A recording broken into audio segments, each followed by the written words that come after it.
Hey everyone, it's PL Stewart here. Welcome to my channel, The Dragon Kingdom Saga 7847 and 6 Elemental Interviews. And tonight, my brother from another mother, gentlemen I love, you all love. This is I believe, one of the most well-known and well-respected indie authors in the community. We all know about Threadlight. We all know about these babies, right? Check out my video where Threadlight Zack ARGYLE series was in my top 10 all-time indie fantasy series. And of course, this is again one of the most popular indie fantasy series out there. It's a seminal series. Zack ARGYLE is, I think, a man who needs no introduction. He does so much for all of us, and it's not fair that he's Jesus got it all. He's got the wonderful family, he's got the looks, the brains, everything. But he's just, unfortunately, you can't hate him because he's just the nicest guy, right? Do you know what's crazy? Do you know what's crazy? I was thinking back before this, and I realized like you and I have been friends for like almost 5 years. Like, that's crazy because we met each other online in 2020, and man, like no one knew who either of us were. We just keep writing. I mean, you keep writing more books than me, but we're all writing. I wish I could write something that was as amazing. Half a decade. Yours, yeah, half a decade, man. It's nuts, and we haven't met yet, but that's gonna change. That's gonna change. We were just talking backstage that Seattle Worldcon, we're gonna meet up. Excited. Oh, I'm so stoked for that. But yes, sorry, my introduction fell off there for a second. Ladies and gentlemen, the wonderful and talented Zack ARGYLE. Thank you so much for coming, my friend. For doing it. I'll give you all 10 minutes to stop praising me. I was getting a lot of that in this broadcast. You knew where you get into when you signed up for this. So Mr. ARGYLE, it's amazing that you mentioned that in that we know each other for 5 years. I believe when we met, was that the year you made finals for Voice of War? I think that was. Yeah, it must have been like right afterwards. Yeah, it must have been right afterwards. So of course, for those of you who aren't aware, the first novel in the Threadlight Trilogy, of course, Voice of War, was an SPFBO finalist. What year was that? That was. It was 2020. 21? It was SPFBO 6. Yeah. Six. So I believe 2020 to 2021. 2021. Year. Yes. Yeah. Yes. So Voice of War, self-published fantasy blog off finalist. So, and Flags Fly Forever. This with a different cover. Yeah, different cover. But now you got special editions. You're just styling profiling now, man. You got you just blown up. So, but yes, this book kind of really sees the indie world by storm. I think.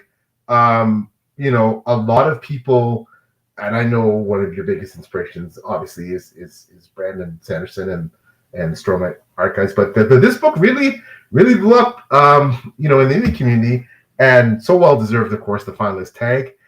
And I think that, Zack, was kind of, where things really took off for you. Am I correct? Is that where things just kind of went on this big upward trajectory? Yeah. I mean, there was no trajectory until that point. I think I looked the other day and I had sold, maybe like 50 books or something before the finalist tag hit, and 30 of them were friends and family. Yeah. And so, yeah, I never expected it to happen. I published Voice of War for fun because I wanted to write this series that I was excited about, and I loved reading and being a dungeon master. So I was like, I want to tell these stories.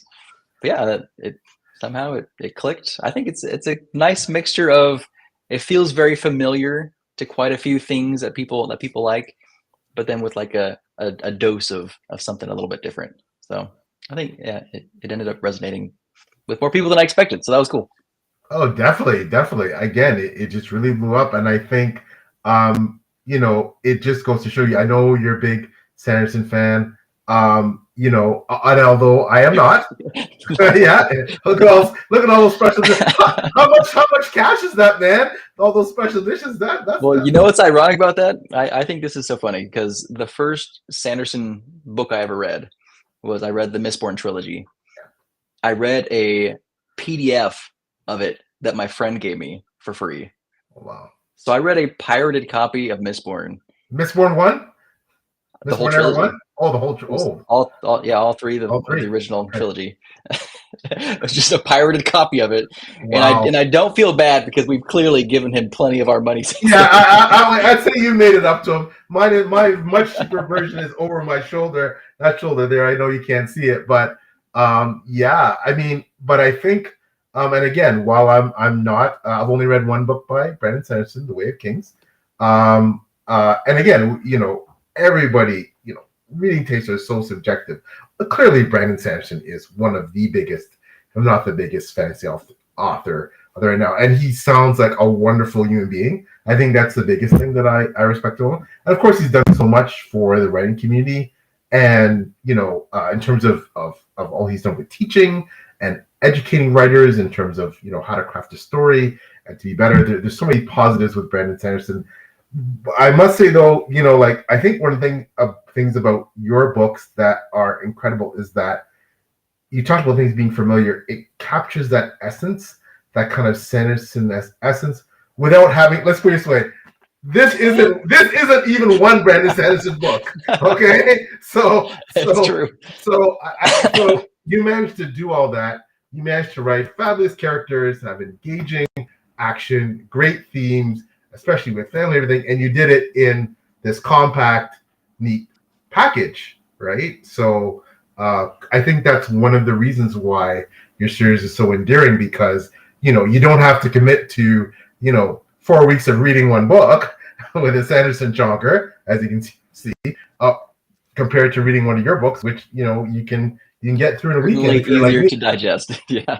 Yes. And again, just such phenomenal books. Just a quick shout out to the wonderful Bo Kelly. Bo, what's up? What's up, brother? Thanks so much for coming out and supporting. Bo is wonderful. Bo, I have met. So I mentioned, like, before the stream started, we were talking a little bit, and I mentioned that I had gone to Dragon Con. Bo was one of the people that was there that I got to meet at Dragon Con. And so lucky, I also mentioned that I'm a hugger. Yes, I did give Bo a big hug. Bo's the best. He's a good dude. I'm envious, dude. Yeah, Bo is an awesome dude. Great member of the community. Thanks so much, Bo, for coming out to represent. He's such a great supporter of all of us. So we really appreciate it. Yeah. So let's talk a bit about Threadlight. So basically, I mean, you said I'm just gonna go write this thing and see what happens. You didn't particularly aspire to become one of the most popular indie authors that I know out there. You wanted to write it, and you had your reasons, and then it blew up, and you got the notoriety with the award. And then, what then? So after, had you already written the other books, such as Bonds of Chaos and no, and I knew what I wanted. I had like general outlines for books 2 and 3. I mean, it's pretty clear when you read like the first chapter of book 1 and it doesn't get answered till book 3. Like, that was always kind of the plan. I love like long-term reveals like that, where you're like, oh, this was clearly planned out. That always makes me happy. No, but I finished that first book, and people liked it more than I expected. So one funny thing is, when I first finished it, the first draft of the book, I gave it to 2 friends, and they gave me feedback, and then I like kind of rewrote it, and then I gave it to a group of, I think it was 8 or 10 people that I like. Basically, just like, I went on Facebook and I was like, hey, I wrote a book. Who would be willing to beta read? And like, I got like 40 people who raised their hand, and I was like, oh my gosh. So I tried to get like a, you know, diverse group of 10 people with like different opinions, with like, you know, I knew they were either like readers of the genre or they had like experience in writing, things like that. One of them was a really good friend from one of my previous jobs, and he was like he wrote a short story that was like he calls himself a Hugo failure, but he was a Hugo nominated, but didn't win. And he actually told me to shelve Voice of War and write something else. Wow. He was like, "You can do better." Well, And I was like, "I'm too stubborn. Not gonna happen. I'm gonna fix this thing, and then I'm gonna publish it." And that's what I did. I ended up changing a fair amount of stuff, but I thought that was kind of funny. wow. Well, thank goodness you didn't listen. But although it sounds like he gave you some good feedback, like some good critical feedback that you put to use, right? So, else we'd be deprived of this awesome series. Quickly, just we're noticing some people stopping by. Joe, thank you, my friend. Thanks for coming out. Always good to see you. Appreciate the support. Oh, and look who it is. It's Shad. Shad. Now, I've had the pleasure of meeting Shad in You have in public, at London, Ontario Comic-Con. So nice. Shad, awesome guy, great member of the community. Again, says hey, Peel and Zack, and of course, he couldn't help but add that he is a huge fan of Threadlight, as a lot of people I like you are. even more. No, Shad is an absolutely awesome dude. So how did you handle the success? Like, this thing blows up. You didn't know what to expect. You final in the most prestigious self-published fantasy contest out there. You have all these eyes on you. You know, Mark Lawrence is putting your book up on Goodreads as a to read. You know, Which was so wild to me, by the way. Like I had at that point I had already read 2 of Mark Lawrence's trilogies before I entered the competition. So like I was like, dude, Mark knows me now. And Mark knows me even more now. I'm a character in his new series. Yes, so I understand. And I was just like, what? How'd that happen? How'd that go down? There was a typo in like an SPFBO post or something. Zack, ARGYLE, and he was like, that would be a really great character. That was it. There was like a little back and forth, like kind of just like, oh, that's funny. And then like 2 years later, someone messages me and is like, I'm reading his book and you're in it. Zack ARGYLE is a character. That is awesome. That's something. That's what you tell your grandkids about, man. I have plans to return the favor.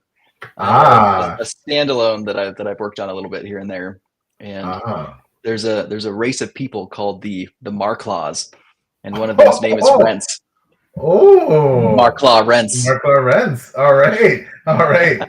Well, payback is the highest form of flattery. That's awesome. Of course, Mark's such a good guy, and he's done so much with the self-published fantasy blog off. I mean, to shine a spotlight on self-published authors, that contest has helped really change the game, really bring a sense of, and not that, and again, we all know that self-published books can be as fantastic or potentially even more fantastic than traditionally published books. They're all equal now. The playing field has changed.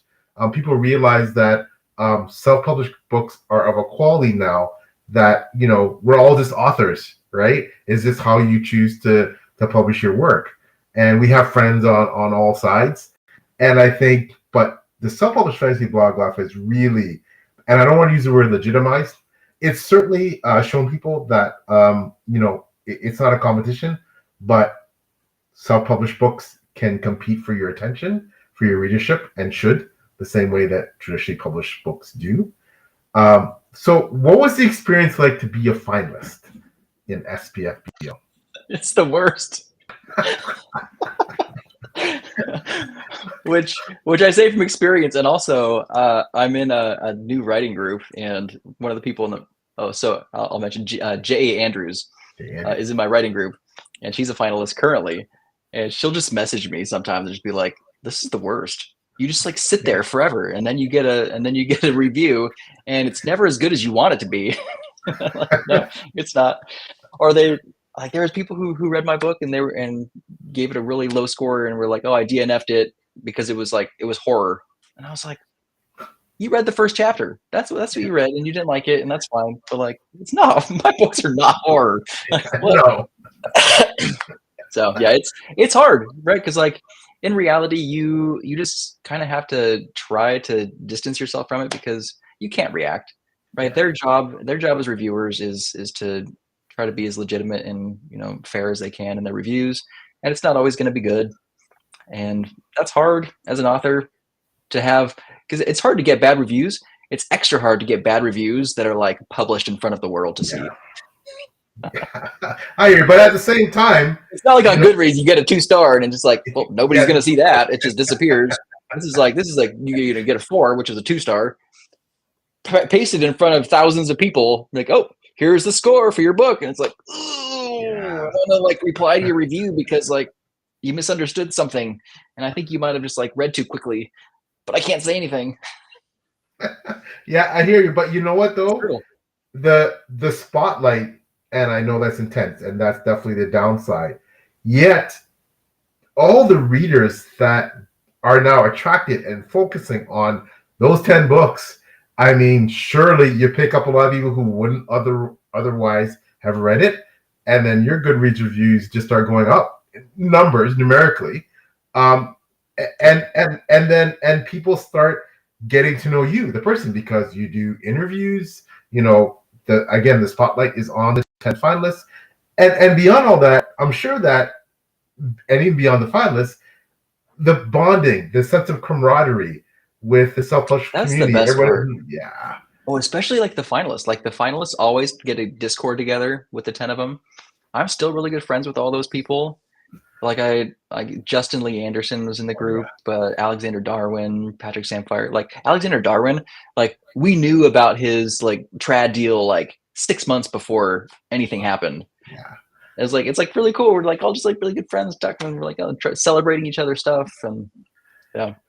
Yeah, and that was that particular. I always say that entire SPFBO, even people who got knocked out in the first round, semifinalists, finalists, the person who won, that was almost like a who's who. If you look back now on the people that are in that competition and how successful they want to become, a lot of them getting traditionally published deals, like you said. Michael Fletcher, right? yeah. Michael Fletcher, like that was all. It was a pretty impressive group, man. So must say that I'm sure you feel, of course, it was all worth it, despite some of the downsides, and yeah, I think that was for you. I think from the outside looking in, the start of you taking off as an indie author. So and I mentioned before, like luck really does like play a big part in it, right? Like I'm sure if I had been placed in any of the other groups, like there was a good chance I wouldn't have been a finalist.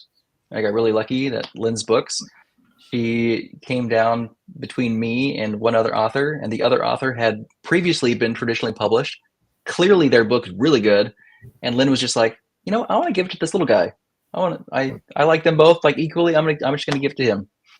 Which like she didn't have to do that. She could have been like, I want my person to win, and this person clearly has like more of a following, a better chance of winning.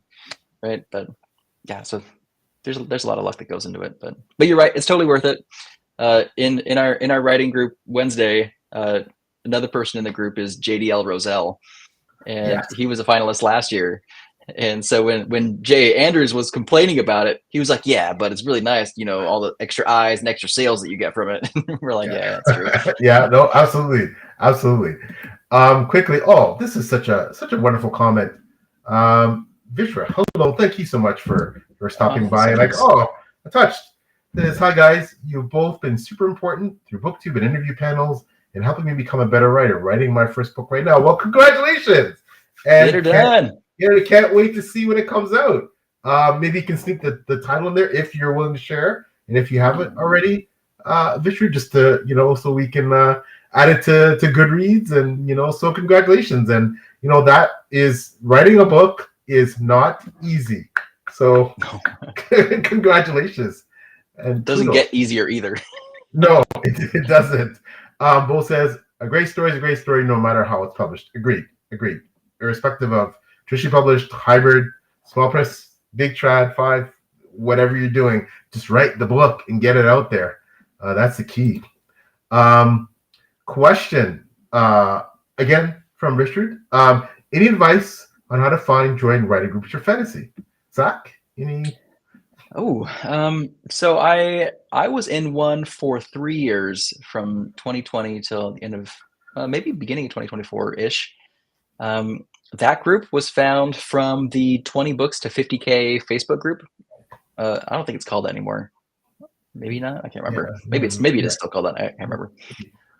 But somebody just posted in the group, and they were like, "Hey, I'm starting a writing group for people who are serious about writing fantasy. You have to at least have published a book, and you have to have your goal to be to write full time." And I responded, and I was like, "Hey, I just published a book. I'm not planning on writing full time. I probably won't ever get there, but I am serious about this." And he let me in. And yeah, we were together as a group there. So yeah, you can. I think the best way to do it, honestly, is to just like create it yourself. So this newest one, I've just gained friends with a lot of people. I grabbed a couple who are closer by to me and said, "Hey, let's start writing stuff." And so we've got this writing group going for a little bit now. It's actually it's pretty awesome because, like I mentioned, J.A. Andrews, incredible writer. Yeah. I've been a fan of hers for a long time. JDL Roselle, another awesome writer. Andy Poloquin, who was just north of me in Canada. Michael Webb, who was another good friend of mine. Actually, I met in Dragon Con originally as well. And then ML Spencer, who was another legend of the indie fantasy community. So wow, it's cool, and I get to like read all of their stuff early now, and I'm like, man, you guys are all so good, and like I feel pressure to like make my stuff better now. So nice. It's amazing how this community is just so uplifting. We raise each other up. We're there for to commiserate when you get that rough patch or bad review. You're struggling, with imposter syndrome or you got writer's block. To get through, it's your peeps, man, in this community that get you through, quickly. So Bo says Justin Alexander, both fantastic authors, great addition to the book community. And I take it Joel's response to, it doesn't matter how you publish your book, it doesn't matter, just do it, like Nike says, just do it, man. Okay, there you go. Thanks. That sounds right. Will's got your back. 20 books to 50K. It's now called Author Nation. So check that out, folks. That was response to the question about writing group advice. And Joe asked, Zach, are you taking on any new writers in your group? We are not, sadly. We've got a good group of 6, and I think actually 6 is probably like the right number. Highly recommend that number. That's the size of my previous group. What that does is it allows for a good rotation. So we review 2 people up to 2,000 words of something they're working on each week. So meet each week, 2 people each week. So like every 3 weeks, you're going to get something reviewed. That means like you better be writing because you're accountable to share something with the group. But if it gets much bigger than that, then like the period gets a little bit too long, or you got to start adding and make the meetings too long. So I think 6 is probably good. Yeah, you gotta be careful though, man. Zach, he seems all sweet and everything, but he's a taskmaster, man. Like I was in sprints. He used to organize sprints, and when we first started, I joined him for a couple. I forgot about that. Yeah. This guy, man. This guy, he's hardcore. So don't let the nice smile fool you. He's gonna work. He's gonna. I am in management. He's gonna push you. So in a good way. So, and then Richard says, in terms of Richard's book, early stages yet. I finished outlining world building a month ago. Working on chapter 5. Keep going. Nice. Keep going. Congrats. Nice. That's awesome. That is awesome. Joe, he's sad. But you know what? The beauty of this community, you will find a plethora of groups to get involved with. And I think I talked about this. We did a broadcast with some of my close friends in the writing community, and we're all most of us, like you're in more than one group, right? You have more than one affiliation, and in my case, but one of the main ones was we call ourselves the Marmite. So Holly Tinsley, Tim Hardy, Bjorn Larson, Jacob Sanix, Lee Conley, a bunch of us have been together for a while, ups and downs and hills and valleys, and coaching and mentoring and just supporting each other. And I think, like I said, it's really integral. And you'll find your tribe, man.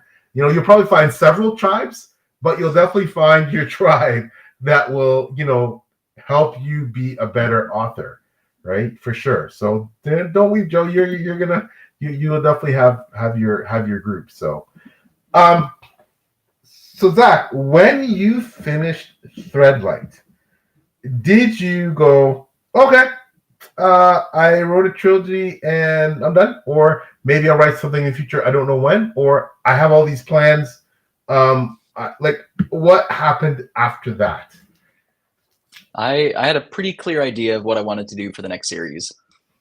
But I also like kind of burnt myself out finishing the third book just because I'm like so busy all the time with the day job, and I set the pre-order date pretty early for Bonds of Chaos when it was going to come out, and so I was like I had to push pretty hard to make sure I hit it. So yeah, I was like, I'm not going to set any more pre-order dates for anything. I'm going to take my time, make sure the next thing is great, because I had been thinking about the Threadlight stuff for 5-6 years before I even started writing it. So I have been working on new things, taking my sweet time, doing some short stories in between here and there, which I particularly love. As somebody who is not super verbose in their writing, short stories are great. No, they're awesome. So, can you give us any hints on what you've been working on since you finished this awesome trilogy, and or what you might be working on, what might be coming out in the future? Yeah. So the next big series that I'm working on is called Cloudfall. Ooh, I love And that me and my title. compound words. I like my compound words. Nice and memorable. And it is a Greek-inspired world.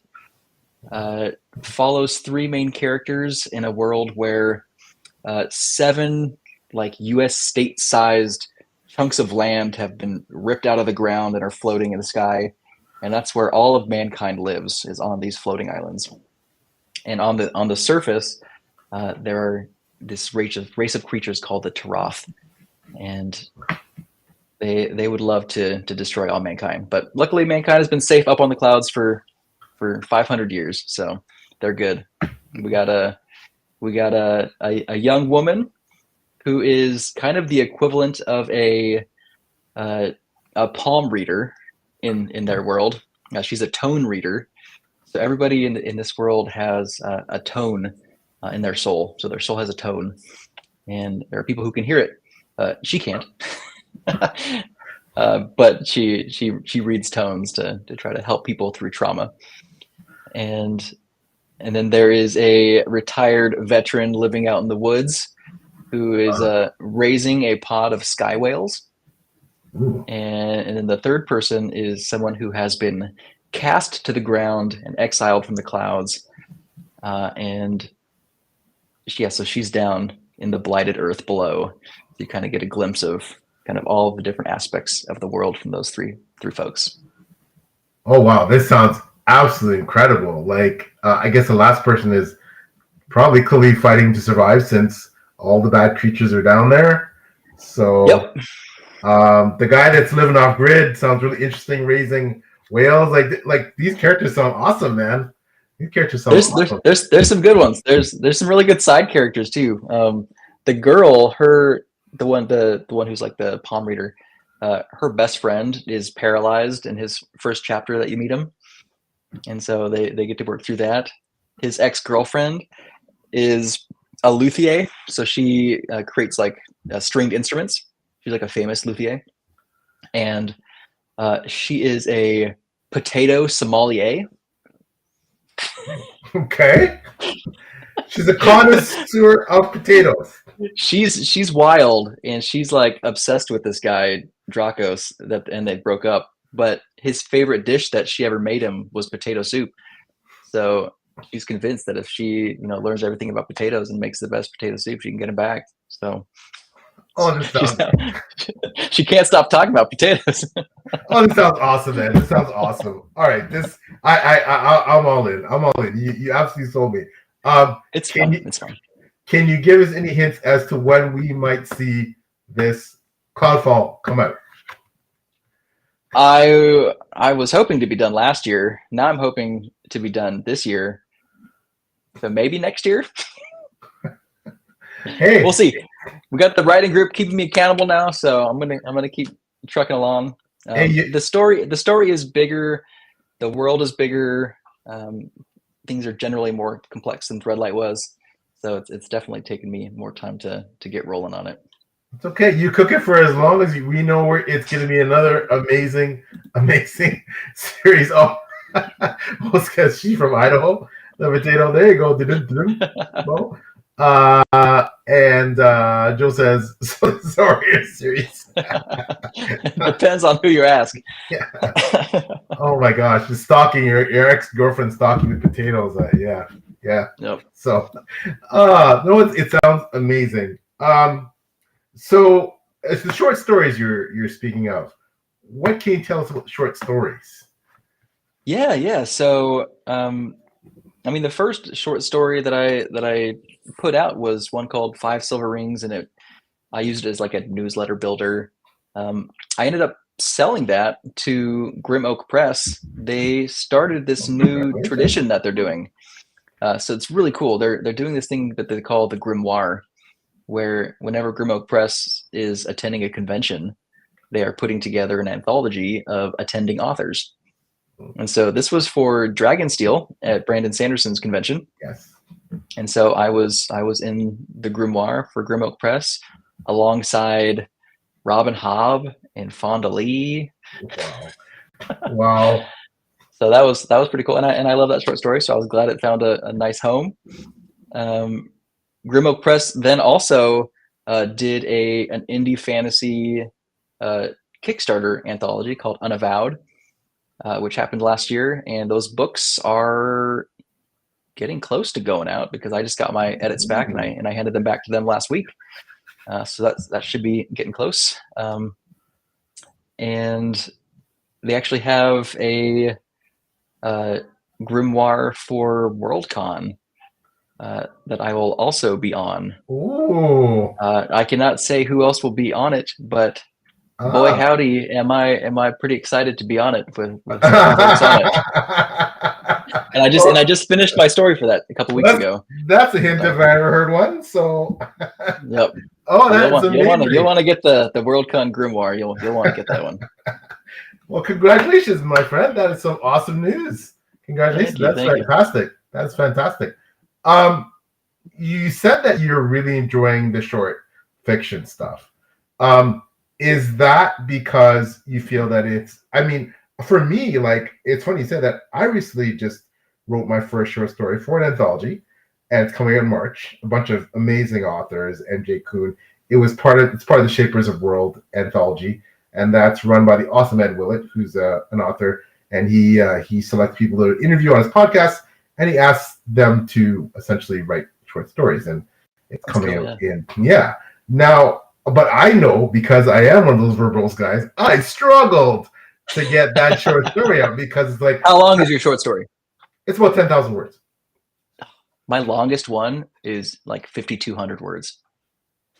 I can't write long things. That's a proper short story. I was like, oh man, am I gonna get to do this? My wife's like, oh, you're gonna be able to do it? You're gonna be able to do it? You're able to cut it down? Because I think it got up to like 11 or 12. I was like, I gotta cut this down. That's too big. Fine. That's too big. But people like long ones too.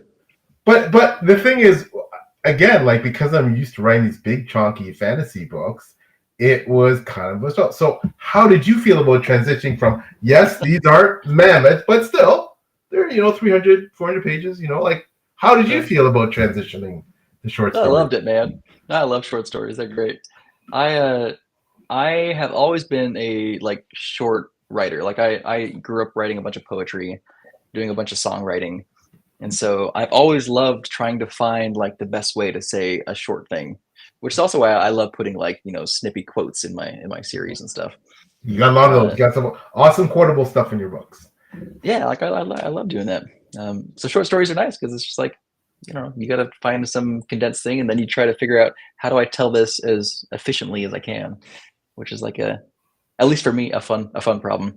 Now, in the Unavowed anthology, I know that Andy Peliquin's short story is 30,000 words. So that's a novella, man. There are monsters worse than you, my friend. That's a novella, man. That's not a short story. That's awesome. Well, it's Andy Peliquin. He can probably write what he wants to write, and people just it's true. That's all good. Another question here from Vishwit says, don't want to intrude too much, but another question, if y'all are interested. As someone who works full-time job, I feel you. What are your weekly goals, word count, or other asking to gauge my own goals? Ooh, so 500 words a day is great. If I can get an average of 500 words a day, I feel like I'm making, solid progress. It really just it depends though too, because some weeks I'm really busy at work and then I'm really tired, and then some weeks I have a lot of stuff. I was just complaining that I have to do so much coaching in the month of March for my son. I'm coaching soccer and baseball, so I don't know how much writing I'm going to get done. I'm going to be tired. But yeah, 500 words a day if you have a day job, I think is pretty reasonable.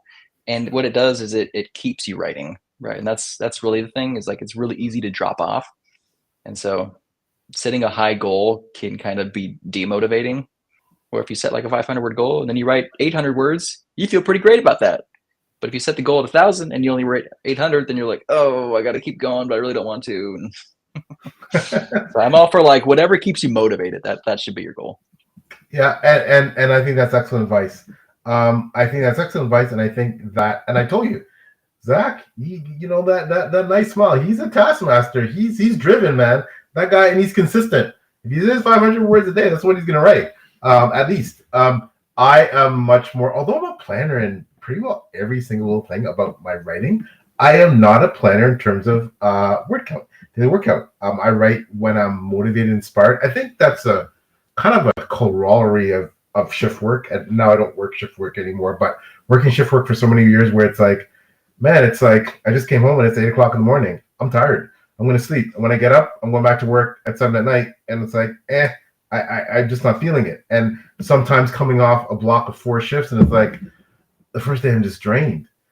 But then maybe the second day I might write like a maniac. I might write 1,000 words, 2,000 words, and then I won't write for 3 weeks. So I guess the main thing is that for me it was more about write when you can, write when you're cogent and you're coherent, write when you're not feeling flat and you're feeling inspired. But I think the point is, as long as you keep going, right? As long as you keep writing, right? Okay. At the end of the day, that it adds up to the sum of X, how many ever words you want for your WIP. I think that's the most important thing, because not everybody can write consistently 500 words a day. Family commitments, children, whatever is going on.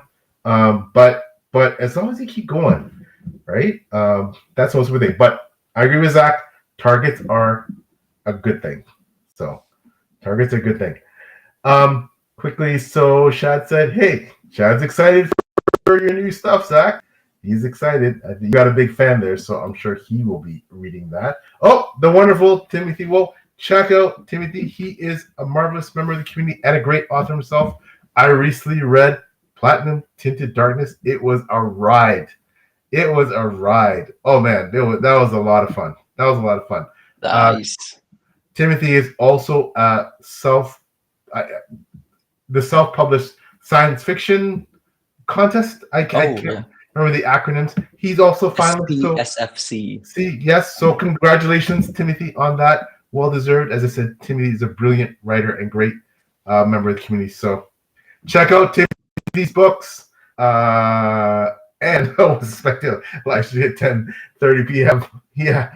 You know what? It's this is all on Zach's time and on the East Coast while it is 10:30 p.m. It's not where Zach is. So that's why we're coming out a bit later. Very nice. And of course, Bo says, yeah, let's go. Can't wait for Worldcon. Stoked. And Vishwat is very appreciative, says super helpful. Thank you both. So now, Zach, you again, because you're one of the most humble and modest people I know, and you are a truly, you're one of the best humans I know. And some of the things you do for the community, I can barely speak about it without tearing up. So you and your wonderful partner, Hillary, otherwise known as Bookborn, who is one of BookTube's most popular booktubers. Check out Bookborn's channel. Wow, just the intellect. It's you watch her videos, and you'll be smarter, guaranteed. Oh, she's smarter than me. Yeah. We all know that. Yeah, but you know what? It's great when your partner has skills that you don't, and you complement each other, right? And that's clearly with you two. That's the case. You guys are such an amazing couple. So yes, you and Hillary have done something for the community that is just so philanthropic. It's just so amazing. So can you tell us a bit about what you've done for writers in the community? Sure. Yeah. So it's called the Indie Fantasy Fund. And essentially it is cash grants, or sometimes one time we did do non-cash grants, but service grants. So for things like editing. And the goal is basically to help with the high costs of publishing. Like, it's crazy. Like, especially if you want to do things like, get a developmental editor or produce an audiobook. Self-publishing, like, you start getting to the thousands and thousands and thousands, $10,000. Yeah. And it gets up there really, really quick. And we feel very fortunate that I have like really good day job, and I can afford to pay those things for myself. But I got into the community, and I was like, it's very clear that like a lot of people don't have that. And so we were kind of like, when I started making money from my writing, I was like, wait, but I don't need the money. So we were kind of just like, well, maybe we could just try to use it to help other people in the community kind of, pave their way. And so that's where it started. We started taking donations, and there's been some really great authors who have given thousands of dollars to support. And last year, I think we gave out $10,000 of cash grants. Wow. And we focused on people who were going to produce audiobooks. And so I think we only did 3 people last year. And so $10,000 between 3 people, like, that's a lot of money to go towards, making your dreams a reality with audio. Wow. Zach, that is just incredible. Just wow. Thank you and Hillary so much for all you do. Again, you're just wonderful humans. What inspired you to do this? When you thought about doing this, and of course, this is a magnificent way to give back and support authors. There's all kinds of ways to do that. What made you specifically want to do this? Want to do it that way? Specifically that way, I don't remember what made it be specifically that way. It was really just like we wanted a way to, I don't know, we wanted it to feel fair, first off. And so we had like a submission process, and I make sure that like I'm not reviewing any of my friends' submissions. And yeah, I think it kind of just, we started talking about what it would look like if we wanted to, take a couple $1,000s and try to help some people. And it just kind of grew organically from conversations there. I don't remember anything like any exciting story to share on how it came about, but yeah, it was just conversations. We've always been fairly giving, just in our marriage. And like early on, one of our favorite stories is like my wife, we were together in college, and we like didn't have any money, and she was getting her master's degree in geotechnical engineering, and we like didn't have the money for like tuition, and we were like super worried about it. And then she all of a sudden got a scholarship that covered it all. Oh, wow. That's awesome. And so we were at the point where we're like, if we ever have enough money, we want to do a scholarship. Like, we want to do like a scholarship where like we can kind of do the same thing and like try to, change somebody else's life, kind of like the same way that like happened to her. And so like in the indie fantasy world, it's kind of just like, we're just kind of the same deal where we're like, hey, like we got lucky. Let's try to like help some other people get lucky and see if it works. I don't know. So. That is amazing. We are so blessed to have you and Hillary as part of this community to be doing things like that. And again, you both are just absolutely wonderful humans. Quickly, before I just quickly get back to that, Timothy, and that's SFINCS. Thank you for that, the acronym. That's an acronym for whatever reason it doesn't stick. But yeah, so that was the novella that Timothy is a finalist for. Again, congratulations, and he says thank you. Yeah, it is really sad to consider there's people, such amazing authors that you know, the next best-selling self-published fantasy book isn't getting written because someone doesn't have the money. I mean, that's a travesty. But then you have people like Zack and Hillary who are willing to help out, and like I said, it's just so marvelous. It's just absolutely amazing. So, Bo asks, so what's going to be the theme for this year's grants?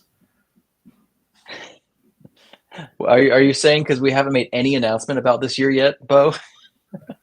Because we've been really busy. We keep every single time we think of it, we're like, oh shoot, we really need to do something. Because usually we open up at the 1st of March, and to be candid, we are not ready to do that this year. So hopefully soon we will open it up. But it will almost certainly be audiobooks again. We think that's really like a great place to use it. There's a lot of fairly reasonable ways to get good covers and good editing now for fairly reasonable prices. Audio there's not really a good option. Yeah. And so we think that's probably a good way to keep doing it. That's amazing. Yeah, audio. I could not believe how expensive making an audiobook was. And my books are short. Yeah, I mean, that was the eye opener. I was like, this expensive for like my short books, and like other people's books are twice as long. Yeah, but by the utmost respect to like audiobook actors, narrators, I remember way back I had to do. I've done it a couple times since I become an author. They've asked, okay, do a quick recording of a passage or something from your book or a chapter, and man, I fumbled over. I think one time was like just a couple of. I had to do like 8 takes, man. It's like and then I was like, wow. Imagine someone doing, my book, 160,000 word book, and doing it so impeccably. It just, hats off to all the audiobook narrators. We interviewed Taylor and I, my wonderful partner from Baby to the Pages. We interviewed, the incredible author of, again. Then now there is a book that blew up, Legends and Lattes. Travis Baldree. Yes. And of course, Travis Baldree cut his bones as being one of the top audiobook narrators out there. And when you listen to him, and it's like, like I said, I was just wild by the fact that, wow, you do this, right? Like this is your job. And of course he makes it look easy, but it's like, wow, it's not. At least not to me. He will almost certainly be at Worldcon, by the way. So find him and give him a hug. Oh, yes. He is seriously one of the kindest humans in the world. Oh, yes. He's just a wonderful human.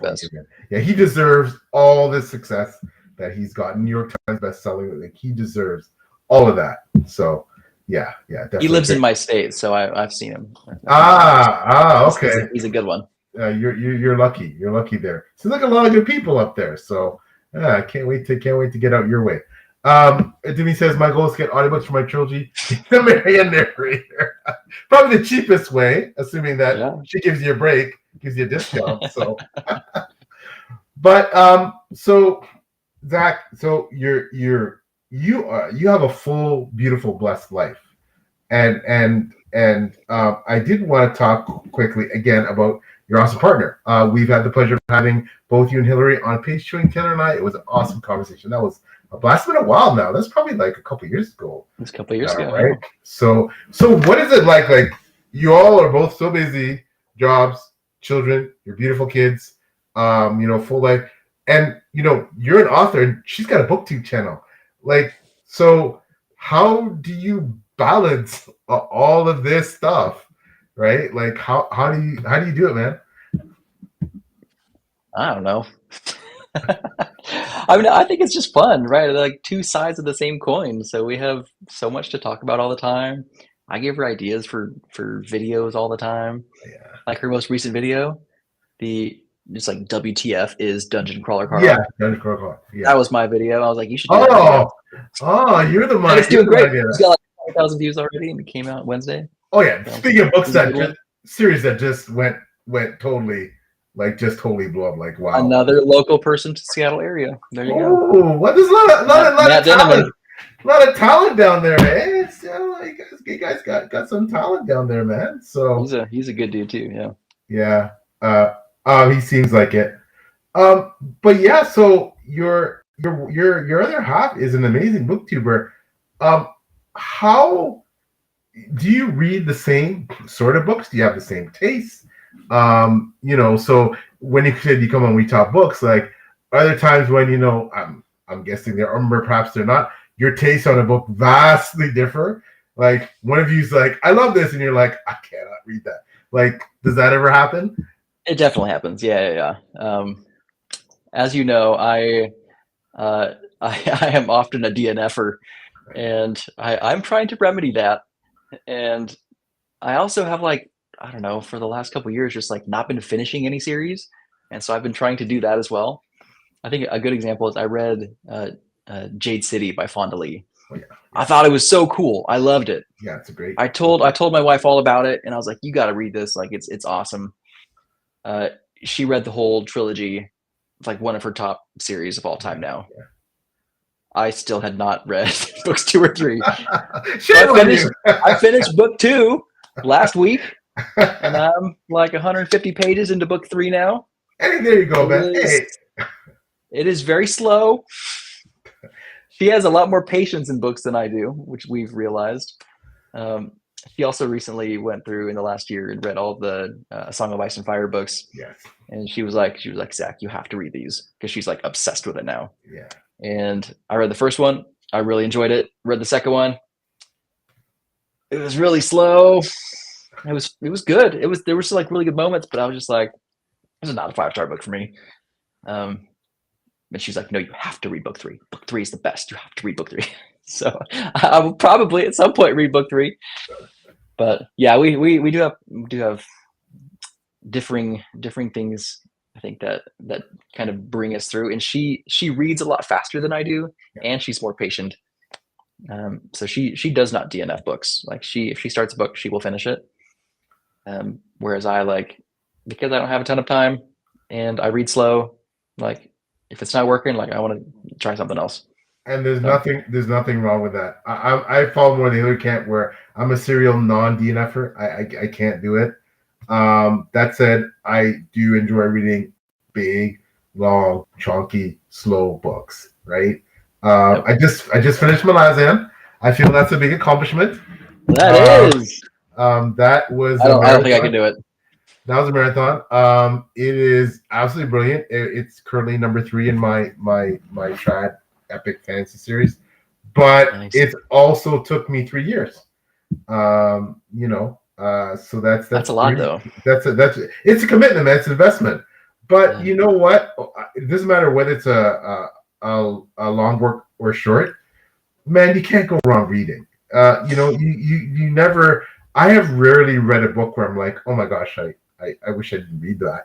Whether it was something that wasn't my taste and I pushed through, I'm like, hey, but you know what? That was kind of cool. I learned something, or I expanded my horizons. I've never regretted reading a book, right? Never. And reading is such a passion of mine that, I've never really regretted it. But there's nothing wrong with subjective taste. That's the world would be pretty boring if we all like the same stuff, right? Yep.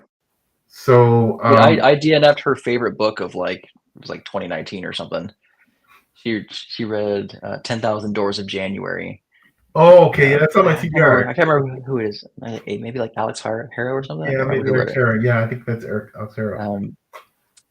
The language was really flowery and it was really slow, and so I didn't finish it. Yeah, but it's okay. You know what? That's why she loved it. She was like, I just have to, like, enjoy, like, the vibe.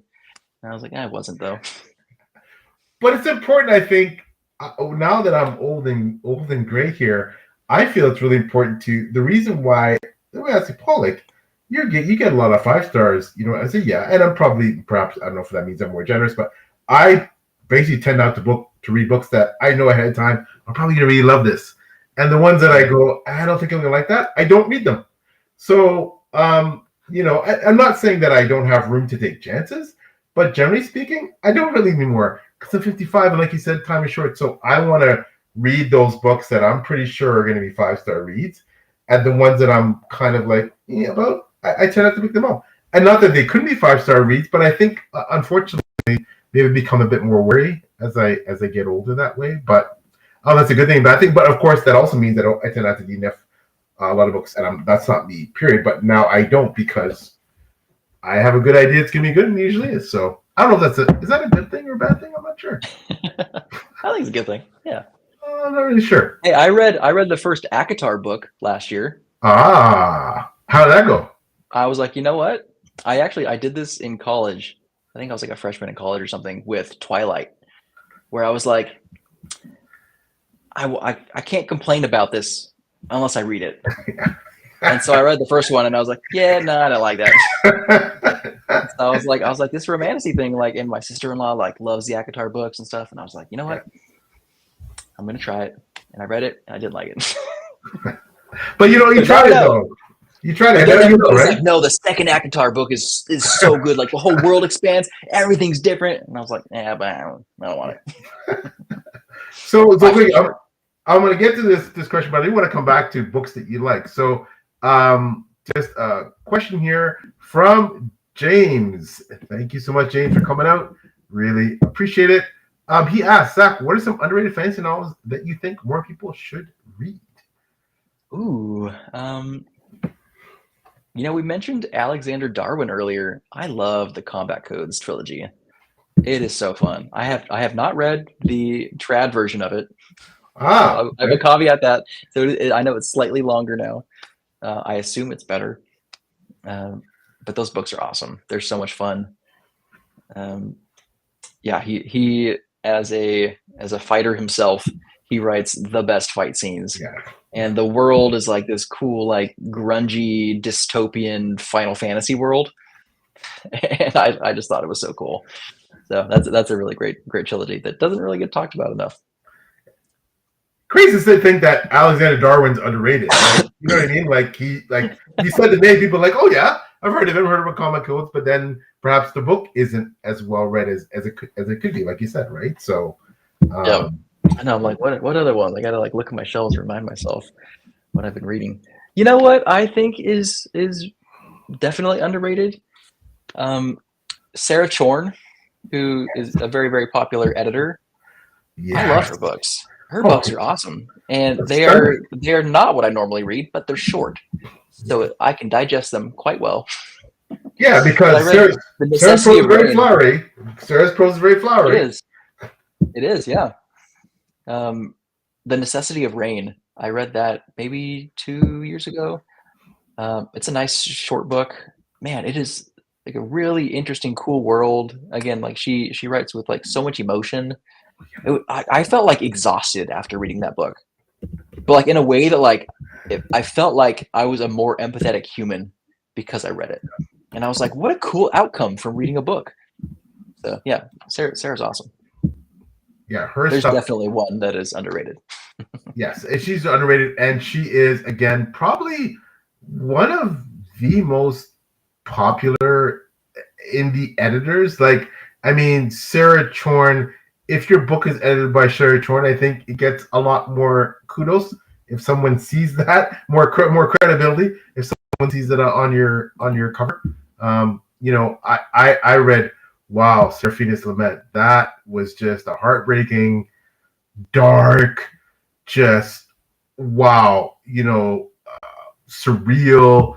It was beautiful, and I won't lie. I'm not ashamed of it. I'm a prose snob. I am. I like me some flowery, almost purple prose. I ain't hiding it. But and she is just a brilliant writer, and that was an amazing book. I think I made my top 10 indie books of the year that year when I read it. So I really have to read more stuff from Sarah because she is a phenomenal writer. And if you manage to snag her indie authors out there as an editor, consider yourself very fortunate.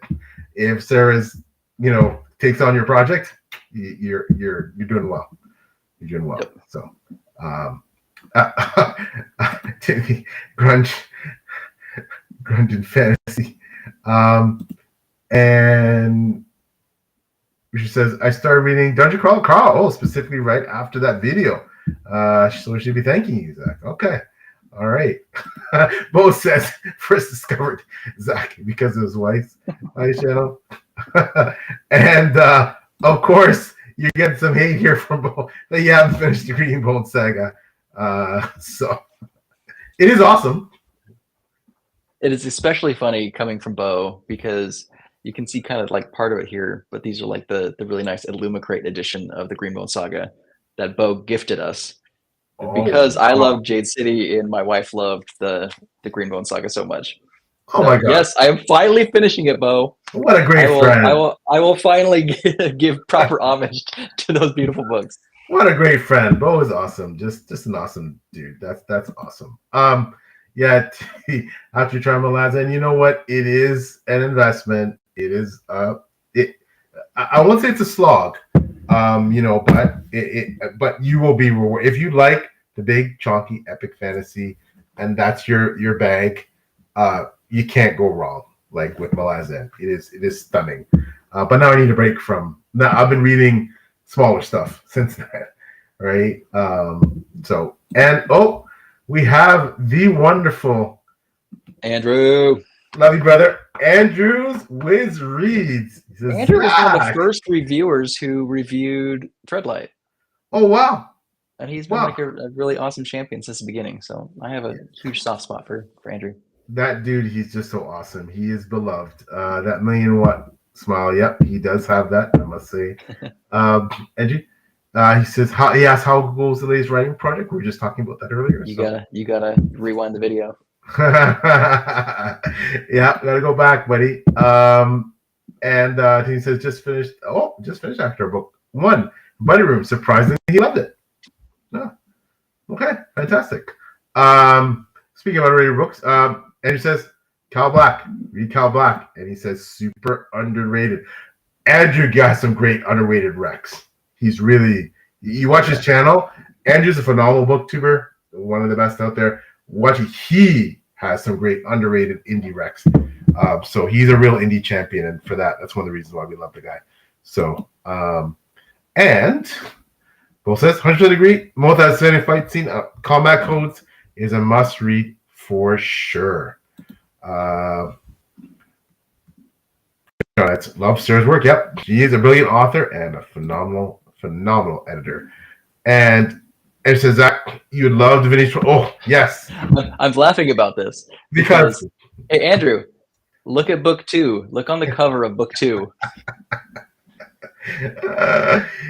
You might see a familiar name on the cover. So when I love Christopher Russell. He's another person that I've met in person from FanX in Utah. We both sold books next to each other there. He's a great dude. Yeah, he's a great writer. I love Divinity's Twilight too. And actually, we talked about when we first met up in that sprints was Christopher Russell was one of the people. I think it was yourself, Jeff Speak, myself, Christopher Russell, someone else. Joined us a lot back then, but that's going back now. That's like 5 years ago, right? That we're doing sprints together. Yeah. Oh my gosh, what the hell happened, man? What the hell happened? Oh well. Anyways, I'm an old man now, and I got gout. Come on. I got a kidney stone 2 weeks ago. Oh my gosh. My whole body's crumbling. You're too young for that, man. You're too young for that, brother. I'm 37. Oh my gosh. I got some years. Yeah, my oldest kid is 36. So yeah. I'm gonna start calling you Papa. It says Bun Shadow. It's fantastic. Yeah, I see that Andrew putting that record there. I have to put that on my TBR. I've heard good things about that for sure. Starring System Apocalypse by Teo Wong.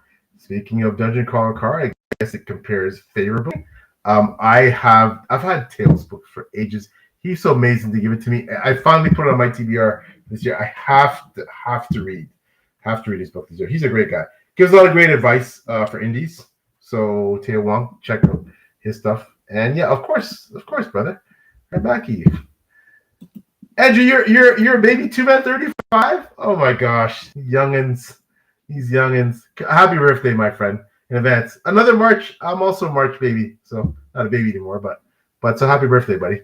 So this Papa L has a nice ring to it. So listen, Zach, you have been so generous with your time. It has been so amazing catching up with you. As you're winding down, I would ask you to provide the peeps for those of you again who haven't heard of Zack Argyle for some reason, living under a rock in the community. Where to find you on social media? Where to buy your books? Maybe just a quick again teaser, like people who tuned in late, like what's coming out next, what we can expect to get from the amazing Zack Argyle in terms of books. Sweet, yeah. As far as social media goes, you can find me anywhere. I'm on Instagram and Twitter and Blue Sky and Threads, TikTok sometimes, not very often. Should probably get more into that. I guess it's good for selling books. And then my books are available all over the place. The audiobooks are wide, so you can buy them any platform, including Spotify. The one pitch I will give. Oh, and Andrew, I see, just popped in a comment about it. Okay. I've got a new special thing that I'm doing at conventions, which is this special fancy edition. Because I thought it would be cool, since I'm doing a fair number of conventions now, to have something special to sell than just like the regular print-on-demand self-published books. And so I got these fancy gilded edges. Stunning. It's got the nice end pages, and then that little like foil on the front I thought was really cool. Oh man, that's stunning, bro. So I'm going to be selling those for now, only in person. Will it stay only in person? Probably not, because in a couple of days we're going to have 500 of them at our house, and I'm pretty sure my wife's going to want to get rid of them faster than I will sell them at conventions. So they will probably be available elsewhere at some point, depending, because I'm selling books next week at Emerald City Comic Con here in Seattle, and so we'll see how it goes then. But I have a feeling things will pop up. I will also note that if you are at a convention that I'm going to be at, this is hot off the press, by the way. I have some extra copies of my Kickstarter edition that were just sent to me from Merrick Books, who was my distributor. He found like 4 boxes of them at his warehouse and sent them to me. So I've got like 20 copies that I'm going to bring with me to conventions, but I'm not going to like announce that I have them. And so if people know, they know, and they can come buy one. But I'm not just going to sell them to randos. I want to sell them to like the people who like have the in. So that's hot off the press. There are people have been wondering if there are extra copies, and there were not, but now I have some. Hey, you heard it from the man himself. You heard it from the man himself. You're on 6 Elementals. I'm the Worldcon. Quickly, what does how about Gen Con this year? Andrew, you going? No, you're out. I'll be at Emerald City, Worldcon, and Dragonsteel. Andrew, going to Worldcon? I'm going to be at Worldcon, baby. So hey, we'll be there. Oh, and Rich says conventions in Texas. Do you get Texas way at all, Zach? No, not much. Okay. My ex is from Texas, so I have some bitter feelings towards the Dallas area. All right, so I guess you don't stray south of into those environs. That's all right. Listen, quickly though, do you mind, if you have them handy, giving us a flash of the Kickstarter editions if you got them kind of sitting around? I would love to see. This is my for the audience. Oh my goodness! This is the omnibus. Oh my goodness! The 2-tone foil and the nice edges. Got the ribbon. Oh, there's that same art from the convention edition. Wow, that is stunning. And there's, I think, 9 or 10 full color illustrations also mixed in throughout. I don't know where they are. Oh yeah, there's a couple of them. That is, oh my gosh. Oh wow, absolutely stunning. That's the one. Wow, dude! Congratulations, man. Those are just beautiful books. So well deserved for an iconic indie series. Andrew says, unfortunately, no Worldcon. Moving 2 trips in March. Congratulations. Good luck with the move, my friend. Since you just can't swing it, but I will get to see Zack at Worldcon. That's going to be an amazing moment. It'll be an amazing moment. Yep. Some big hugs. Ladies and gentlemen, this has been Zack ARGYLE. Again, the author of Threadlight, one of my top 10 indie science fiction fantasies of all time. I'll watch that video, check that out in the recap playlist that Zack is on that list. And of course, this is one of the most well-known indie fantasies of all time. Zack's an OG now, man. He's an OG. So, you know. That's weird. Yeah. And doesn't that feel weird now? Yeah. I need to write more books, man. Oh, we can't wait. I will be reading anything you write. Once again, I can't thank you enough for coming out, man. This has been awesome just to hang out with you and chat. You're one of my favorite people in this community. So good to see you again, man. So I love you, brother. So looking forward to Worldcon now. Oh yes. And Zack, Zack. Me too. Zack is the best. Quickly, P.L. Stewart, John King Saga, the books, plstewart.com. 4 books out. 5th one, A Pack of Wolves, coming in the spring of 2025 in the 7-book series. Thank you, sir. Also, March 2025, Shapers of the World Anthology 5 with some amazing authors such as MJ Kuhn, who have short stories in this anthology. It's going to be awesome. Andrew says. She's also awesome, by the way. I don't know if you've met Mallory in person, but she came and did a panel with me here in the Seattle area, in MJ Kuhn, and she's top-notch human also. She is fantastic. Met her. So the wonderful and amazing Miles Christian Cameron, actually, he had a buddy, has a restaurant in downtown Toronto, and he rented out basically the top floor. I got a bunch of us together, Chris Matar, MJ Kuhn, Teo Wong. We had a nice little dinner one night, and it was great. Awesome. Yeah, it was awesome. It was awesome. So isn't it awesome when you get to just hang out with I love it. Yeah. Book tours. It's just the best feeling. So quickly, yep. So usually you can find me on 6 Elementals interviewing fabulous people like Zack ARGYLE, or beside my amazing colleague Taylor from Between Pages on her channel. Check out Taylor. She's such an incredible person and booktuber. Reviews before we go, blog.com. You can find reviews, a written version of 6 Elementals with Zack, where we talk about his books, and also reviews of all the books in Threadlight. So, you had to give him some high marks for those books. So, yeah, they were awesome. So, yeah, this has been a blast. Thanks so much, everybody who came out in the chat. Come by, say hi. Anyone who's going to watch the replay, you are what makes this type of long-form content absolutely fabulous. Listen, it ain't going anywhere, all right? Interviews are not going anywhere. Yes, we know that people love the short stuff, but, this is important stuff. And to get to know someone such an amazing human like Zack, and to get to chat to him for an hour, it's the highlight of my day. So thank you, sir. Thank you. Thanks, man. Thanks for having me on. Thanks, everybody, and we will talk to you soon. Take care of yourself. All right? Bye-bye now.